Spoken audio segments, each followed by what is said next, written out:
Hi, in this video we are going to look at strings in JavaScript. In one of the previous videos we did look at variables and different data types. We looked at integers, floats, strings, and booleans. But we're going to look a little bit more at strings in this tutorial. We're going to look more at concatenation, joining strings together.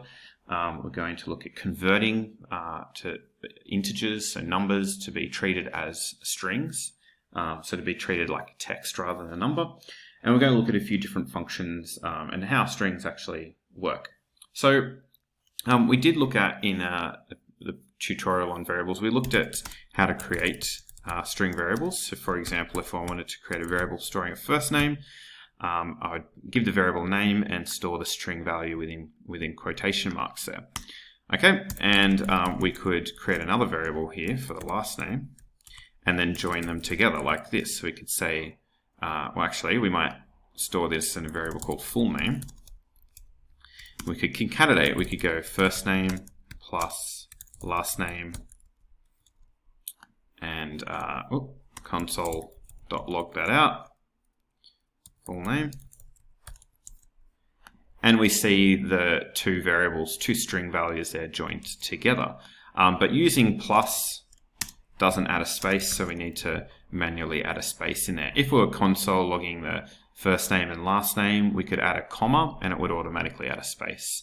But we can use plus and put in a space ourselves. And now if we refresh, we've got a space there.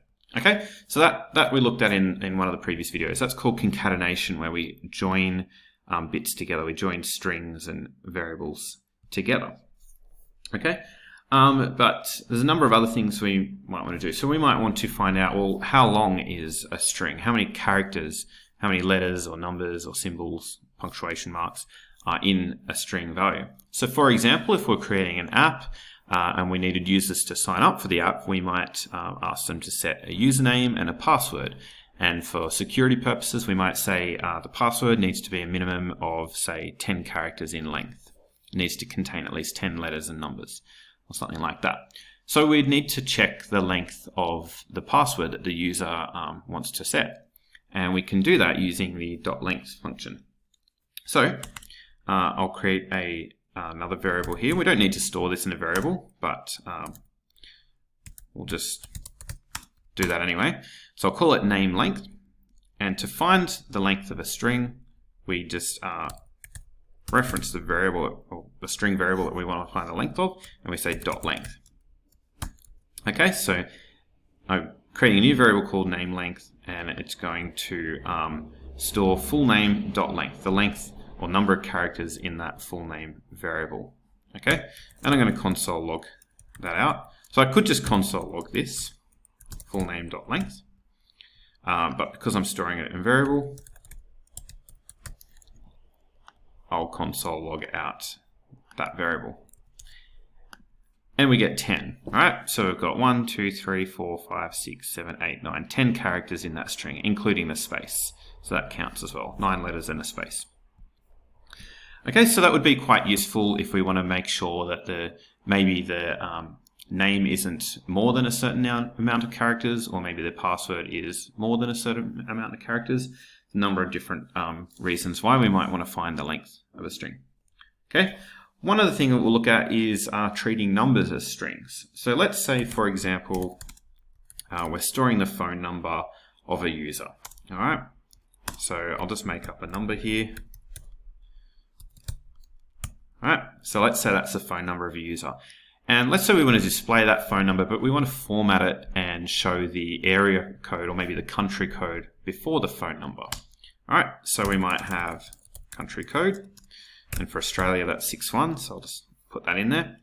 And we might want to display that. So we might say log out the country code plus the phone number. And if we go back and refresh the page, watch what happens. All right, we don't get 61 and then the phone number. We get 4011235517. So what's actually happening here is it's taking this number and adding this number to it. So it's actually doing a bit of arithmetic, a bit of maths. rather than displaying 6-1 first and then the number after it. Okay, so what we might want to do is actually convert these numbers from being integers to being strings. Now, if we put this within quotation marks, then these will be treated as strings rather than numbers, and it would display them like that. So it would have 6-1 and then the phone number after it, rather than treating this as addition. It would just concatenate or join them together. But maybe that's not the format that we have the variable in. Maybe we grab a variable from somewhere and it's stored as an integer. So what we can do is use the .toString variable function. So we could do something like this. We could create a new variable. We might say, we'll just call it phone string. All right. And what we'll do is we'll say phone.toString. All right. And then we'll plus country code dot, oh, actually we need to do that the other way around, don't we? So country code dot toString and then phone dot toString. So what this is going to do, the toString method here is going to take the country code, which is stored as a number, stored as an integer, and is going to convert it to a string. So it will be treated as a string, like as if it's text instead. And then it will join that with the phone number that's also going to be treated as a string. And now what we'll do is console log the phone string variable, and we see it's the same. We've got the country code and then the number afterwards. So this variable now is actually a string. It's not an integer. Okay. Now, what strings are, they're actually an array of characters. Strings are actually like a list. They contain a number of characters. All right, so a number of letters or numbers or punctuation marks, spaces, things like that. So we can actually find out, we've found out how long a string is, how many characters it has in it. We can actually access individual characters or letters or whatever is contained in the string. And we can do that using indexing. So for example, we've got this full name variable. It's called full name, and it contains first name and last name. So if we go back and have a look, Joe Blogs. All right, each of these characters in the string has an index or a position, and it starts from 0. So J is in position 0, O is in position 1, E is in position 2, the space is in position 3, B is in position 4, and so on. All right, so what I can do is get the full name, and in square brackets, after I've referenced the name of that variable, in square brackets I can put in the index or position of a character that I want to find. So I might want to find out, well, what is the second letter in this string? So I wouldn't put in the number 2, I'd put in the number 1, because indexing counts from 0. So 0 would be the first letter and 1 would be the second letter. So if I save that and refresh, we get O. Alright, because O is the second character. If I change that to 2, we should get E.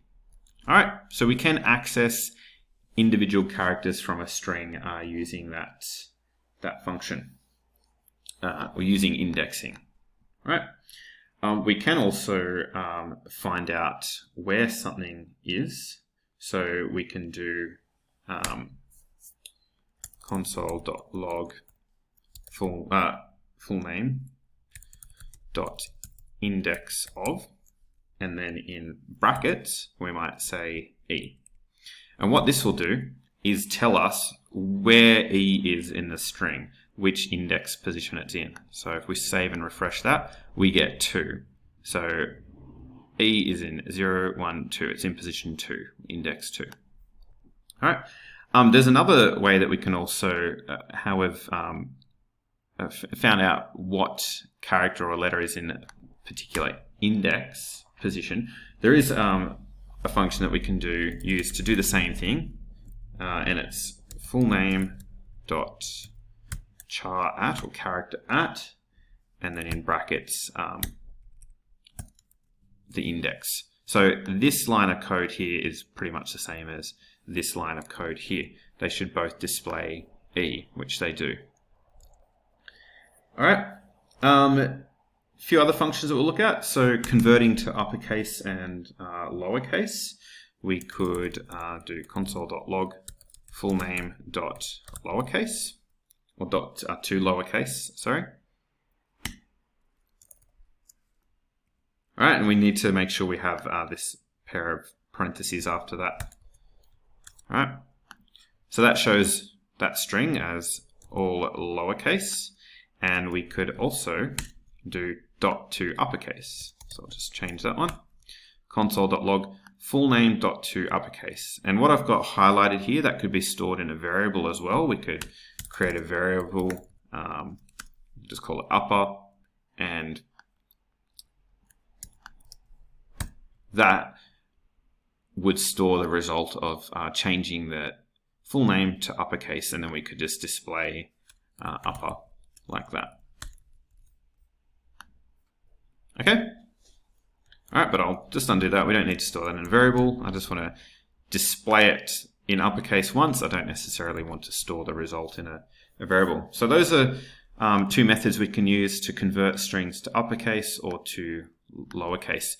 And we could even do that just for a particular character. We might just want to maybe make the second or the third character, which would be in position 2, uppercase. All right, so we could put in the index, and we're just displaying the E in uppercase. So those are different methods that we can use to convert to lowercase and to uppercase. We can also find out what characters lie within a particular range of a string, but we'll look at that in the next tutorial. And we'll also look at how to split up a string into more than one string. So we'll look at that in the next tutorial, but that's all for this one. Thanks for watching.